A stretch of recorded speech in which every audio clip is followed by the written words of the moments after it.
Bonjour mes chers amis, les habitués de la chaîne de télévision vidéo La Voix de la Vérité.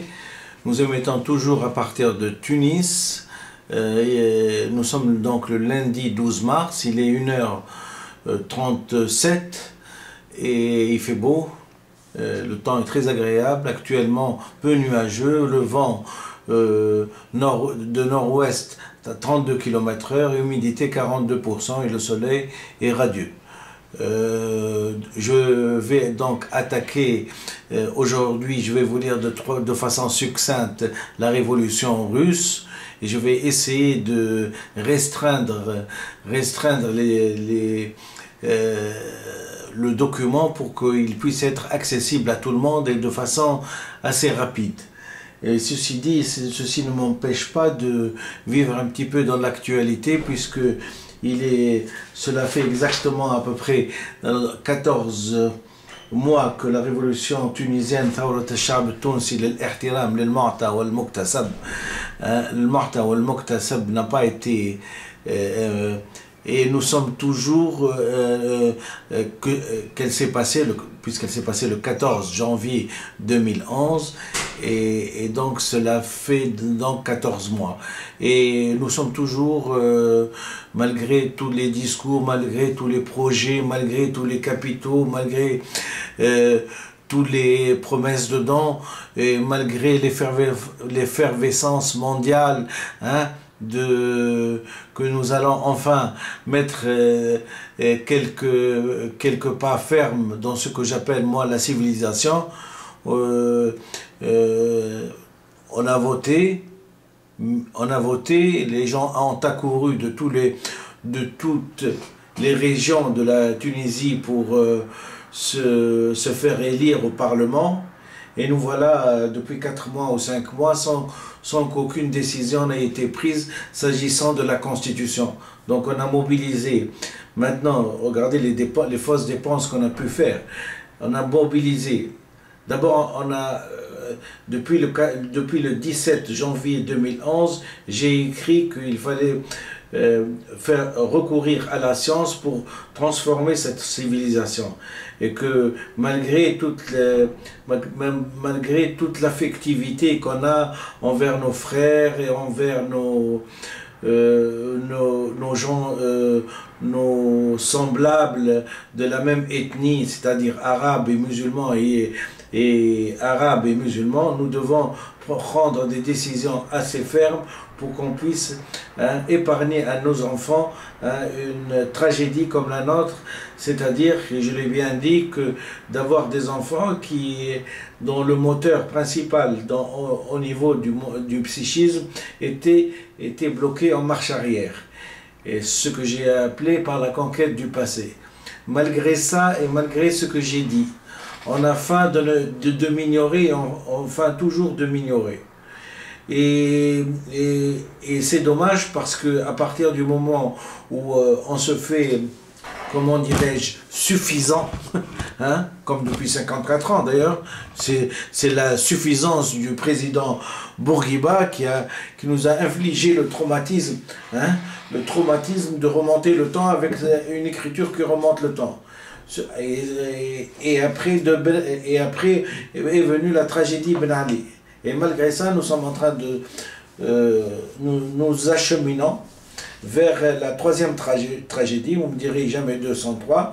Il y a certaines personnes qui revendiquent qu'ils représentent la voix du peuple, et ils la représentent dans le sens où le peuple a été mis à l'écart de toute notion de culture et de toute notion de culture et de toute notion de civilisation, et que le peuple a voté non pas pour des principes ou des préceptes de religion, mais une revendication de sortir d'un niveau de vie de misérable et de pauvreté et de souffrance et de frustration chronique. Alors, malgré ça, tous les gens qui ont accouru au niveau du Parlement avec une grande volonté, mais la grande volonté, les grandes déclarations ne servent à rien quand on n'a pas de connaissances. Ça ne sert à rien. On se regarde comme des poupées de faïence, hein, chacun ayant peur de la susceptibilité de l'autre, d'évoquer n'importe quel problème pour ne pas gêner l'autre et pour être toujours comment dirais-je, pour être toujours solidaire d'une certaine idée de l'évolution de la civilisation. Si on ne met pas les points sur les i, si on ne parle pas, il y a d'autres gens qui ont parlé avec nous, qui ont discuté avant nous et qui ont mis les paramètres du langage de façon écrite. Il ne sert à rien de compter sur les autres, comme je vois certains responsables, et des plus hauts d'ailleurs, essayer de contourner le problème en essayant de revendiquer la constitutionnalité internationale de la Constitution. C'est-à-dire, venez nous dicter ce qu'on doit faire. Non, et chacun dans cette vie-là, et puisque nous essayons maintenant de comprendre tous les symboles, à savoir qu'on peut manifester quand le symbole de la Tunisie, hein, a été déchiré, à savoir le drapeau, qui représente bien sûr l'indépendance et qui représente le sang des martyrs, et qui représente notre appartenance. Notre appartenance à la religion musulmane et à la religion arabo-musulmane. Mais il faut savoir aussi que la civilisation, pour avoir évolué, a mis certains paramètres de langage en noir sur blanc. Et que si on ne les découvre pas tout seul, on ne peut pas venir vous les dicter. Et donc, c'est ça le problème de l'ingérence. Donc, de grâce, n'essayez pas par des sous-entendus, hein, de demander, de mobiliser des gens dans le temps. Eux qui connaissent bien la valeur du temps, hein, dont le temps est très cher pour eux. C'est-à-dire que le temps pour eux représente de l'argent. Et ils ont des moments pour faire du tourisme, ils ont des moments pour travailler. Si nous déjà, hein, on va se mettre à appeler X, Y et Z pour qu'ils viennent nous souffler, comment on doit écrire et par quel chemin on doit passer pour nous civiliser, c'est pas la peine de nous revendiquer la révolution et de revendiquer d'avoir fait partie de la révolution.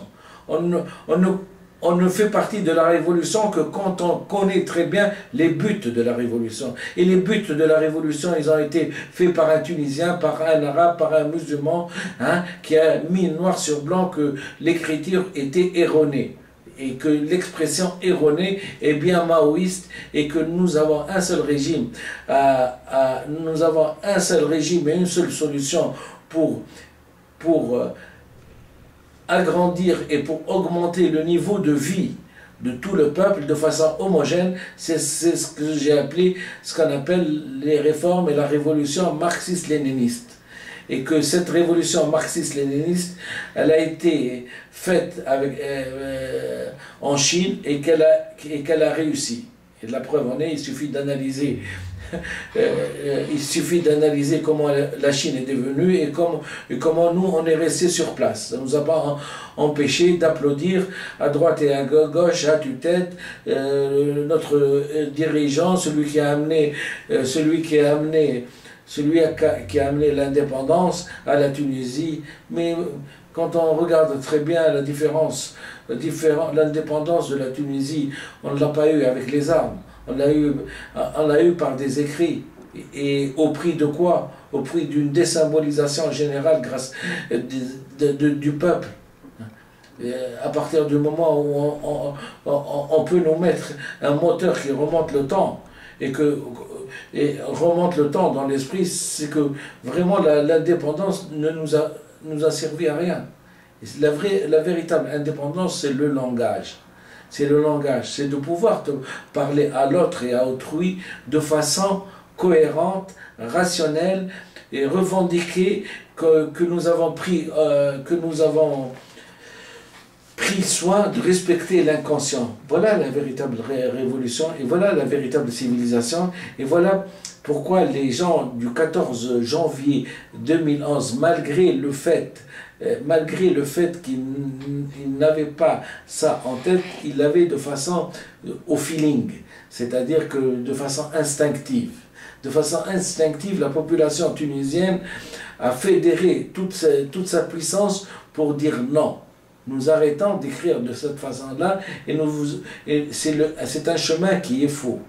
Et nous allons prendre soin et courage d'écrire comme le monde entier. Et c'est ainsi que nous arriverons à faire briller notre révolution. Ce ne sera certainement pas les pétrodollars, les puits de pétrole de l'Arabie Saoudite et l'argent des autres qui nous feront évoluer. Il n'y a que nous qui pouvons faire quelque chose de nous. Il n'y a que nous qui pouvons faire quelque chose pour nous. Encore faut-il savoir que il faut connaître ses limites, il faut connaître, et si surtout qu'elles sont restreintes, il ne faut pas prendre des responsabilités qui outrepassent son pouvoir décisionnel. Quand le costume est trop grand, il ne faut pas s'habiller avec ce costume. Il faut rester dans un costume qui va juste avec son corps. À partir du moment où on peut revendiquer une place de président suprême pour gérer tout un pays, pour gouverner un pays, on a eu 54 ans pour comprendre que les deux messieurs qui sont passés, ils n'avaient pas les compétences intellectuelles pour pouvoir diriger. Tout est dans l'intellect. Tout est dans l'intellect. Et les gens qui revendiquent une place dans l'histoire de l'humanité ont toujours été très forts intellectuellement. Ils ont toujours compris avant les autres. Si jusqu'à maintenant, nous n'avons pas compris avant les autres que tout est une question de culture et d'intellect, il ne faut pas prendre de place parce qu'on risque encore de perdre du temps. Et la première franchise envers son peuple, c'est d'abord de reconnaître ses limites. Il ne suffit pas de parler de révolution pour comprendre qu'est-ce que c'est une révolution. Il ne suffit pas de parler de droits de la femme pour savoir respecter les droits de la femme.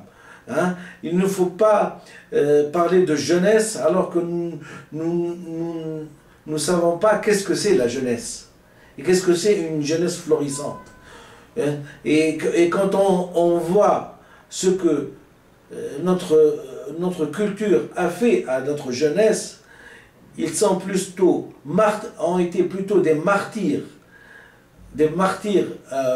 au père de l'indépendance et des martyrs à M. Ben Ali qu'une jeunesse florissante.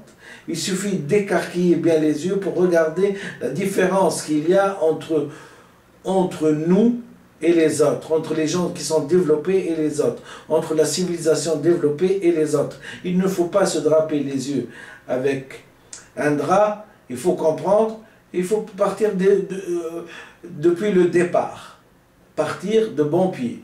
Partir de bon pied, c'est d'abord choisir quelqu'un qui a des connaissances, qui dès le premier jour va prendre des décisions, qui aujourd'hui par exemple le lundi 12 mars, on lui donne le pouvoir, le 13 mars, il a des réformes éternelles à mettre en noir sur blanc. Il n'a pas besoin de courir à droite et à gauche, de téléphoner à X, à Y et à Z et de partir d'un coup. C'est du temps perdu. C'est du temps perdu que d'accorder des interviews. C'est du temps perdu. C'est du temps perdu que d'aller voyager. C'est du temps perdu de ne pas faire des réformes. On a déjà assez pris de retard pour quand même finir par se faire confiance. les gens qui se contentent du plaisir de passer à la télévision pour passer à la télévision, ils ne sont pas aptes à gouverner. Ils ne sont pas aptes à diriger. Et d'ailleurs, je n'en veux que pour preuve que rares sont les fois où M. Mao Tse-tung est sorti de son pays, de la Chine. Rares. Et il était là à s'occuper des problèmes chinois pour pouvoir les transformer. Tous les gens qui ont vécu sous d'autres cieux, qui prétendent nous apporter la civilisation, ils auraient mieux fait de rester chez eux et de s'entourer de livres, et de bouquins, et de documents, et d'informations pour pouvoir, quand ils parlent encore à la hauteur de leur connaissance, et non pas à la hauteur de l'ignorance qu'ils ont de l'être humain. Voilà ce que j'avais à dire. Je prends ça à cœur à partir du moment où je vois que la révolution est en train de se terminer en queue de poisson et que l'occasion qu'on a eue d'avoir, comment dirais-je, renversé M. Ben Ali, M. Ben Ali ne nous profite pas. On reste exactement dans le même esprit féodal, dans le même esprit capitaliste, dans le même esprit, de querelle de concierge. Monsieur un tel m'a dit que ça, et l'autre il m'a dit ça, et l'autre il n'a plus maintenant l'âge de gouverner, et l'autre a déchiré, et l'autre, qu'on lui remonte un crime qu'il a fait déjà il y a 55 ans, personne n'excuse le crime, bien sûr, personne n'excuse, mais essayons un petit peu de fermer les yeux sur le passé, et maintenant essayons de voir l'avenir. Parce que quand on voit l'avenir, on peut sauver au moins l'existence à nos futurs enfants. Et non pas les laisser ancrer comme nous, on a été éduqués, être ancrés toujours dans le passé. La révolution est arrivée, écrivons une nouvelle page. Je vous remercie infiniment.